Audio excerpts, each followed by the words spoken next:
10 वर्ष कसे आता माझी नवीन पिढी आता तयार झाली. आता काय 20 वर्ष मी केलं आणि मग माझ्या देवाचा ड्रेस घातला तरी असं वाटायचं की मी नाही.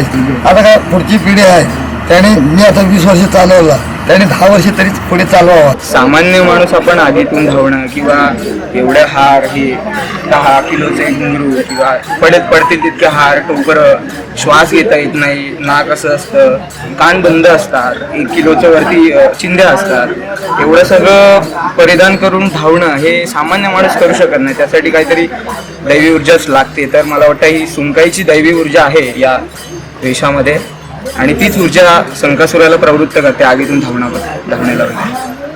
संकासूर विशेष म्हणजे आपल्या गुहागरमध्येच जास्त आहे. बाहेरगावी म्हणजे बाहेर इथून सिंधुदुर्ग साईडला पडला तर राजापूर साईडला गुमुळ वगैरे.